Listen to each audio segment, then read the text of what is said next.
오늘 내로 우리는 윤석열 대통령을 찾아와야 되는 것입니다.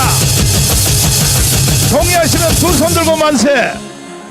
오늘 새벽 3시쯤 법원은 윤석열 대통령에 대한 구속영장을 발부했습니다.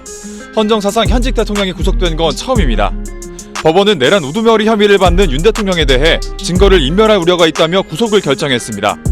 윤 대통령 측 변호인들은 납득하기 힘든 반헌법, 반법치주의의 극치라며 반발했습니다. 서울구치소에서 대기 중이던 윤 대통령은 이제 수영복으로 갈아입고 정식 입소 절차를 밟게 됩니다.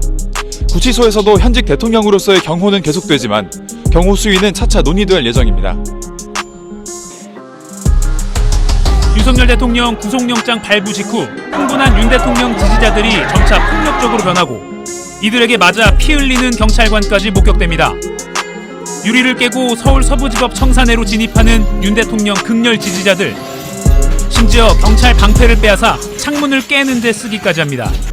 계단을 이용해 위층으로 올라가는 사람들. 법정이 있는 청사 3층 유리문을 소화기로 부수려고 하고 영장을 발부한 판사 이름을 크게 부르며 찾기 시작합니다. 3층에서 끝난 게 아닙니다. 법원 내 가장 민감한 곳까지 올라가는 사람들. 판사들의 개인 집무실이 있는 7층까지 들이닥치는 장면을 프로 포착했습니다. 사건 관련 기록, 판사 개인 물품 등이 있어 평소엔 외부인 출입이 엄격히 제한되는 판사 사무실을 문을 부수고 빈집 털이하듯 들어간 겁니다. 또 다른 판사 집무실 문을 발로 부수는 장면도 포착됐습니다.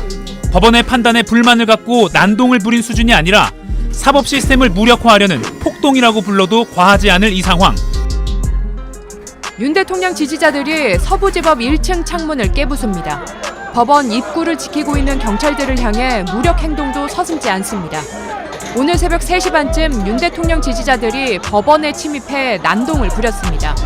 법치주의 최후 법원이 무법지대로 변해버린 겁니다. 이 과정은 유튜브 라이브 중계로 실시간 전해졌습니다. 윤석열 대통령! 윤석열 대통령! 자, 서부지법 안에 외국 국민들이 지금 다 들어와 있습니다. 난입한 지지자들이 법원 유리창문과 문을 깨트립니다. 민원인들 상담 창구 안에 들어가 발로 밟고 집기를 집어던집니다. 결국 이들과 유튜버들은 현행법으로 체포됐습니다. 일한다고지 현시간으로 특수 감금을 취했죠.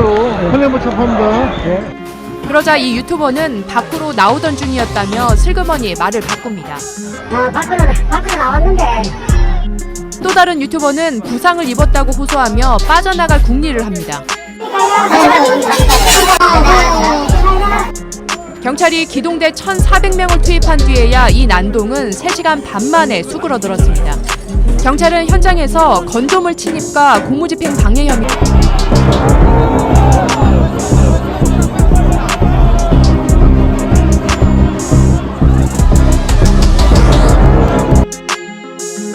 윤석열 대통령 구속에 반대하는 극렬 지지자들이 서울 서부지방법원에 난입해 폭력 사태를 일으킨 데 대해 경찰이 주동자는 물론 불법 행위자 전원에 대해 구속수사 등 엄정 대응하겠다고 밝혔습니다.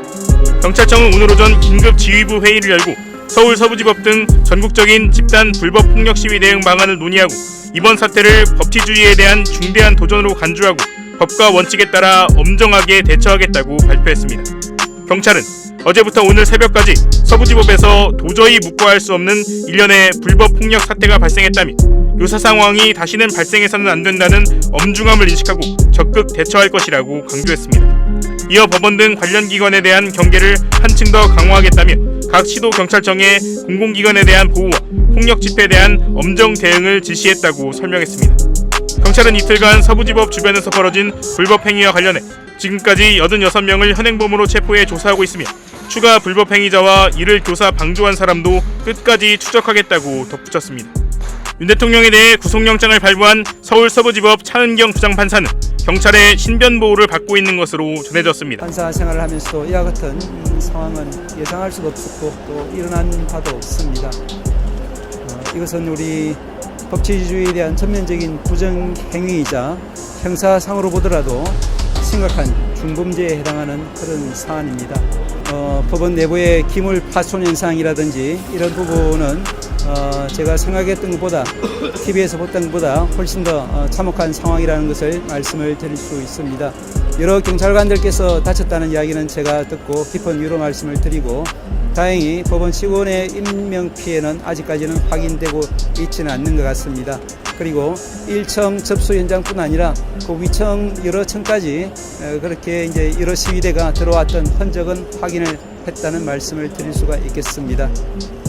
판사님들이 신변에 대한 위험 없이 재판을 소신껏 독립적으로 할 수 있어야만 법치주의가 제대로 작동할 수가 있음은 생각하시는 바와 같습니다.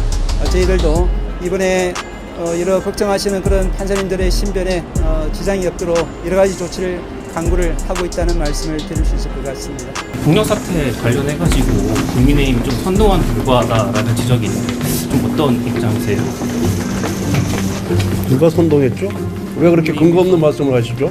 꼴단 기자회견 주선하거나 아니 그게 무슨 선동이에요? 그거는 권위를 인정 안 한 것이 취소인 나왔다는 말도 있고요. 그러니까 질문도 팩트를 갖고 질문하셔야지. 아무리 기자라고 하더라도 나무 들은 얘기 갖고 네. 그냥 한글 떠드는 소문 갖고 질문하시면은 네네. 왜곡이 될 수가 있습니다. 주선한 건 사실 맞긴 하잖아요. 그래서 그거는 잘못했다고 인정을 하고 사과를 했잖아요. 서부지방법원 주소를 한번 띄워주세요. 주소. 자, 우리는 빨리 그쪽으로 이동을 해야 됩니다. 왜냐하면 내가 지금 광화문의 총사령관이잖아요. 지금부터 내 말을 안 들으면 총살이야, 총살. 오늘 내로 우리는 윤석열 대통령을 찾아와야 되는 것입니다. 동의하시면 두 손 들고 만세.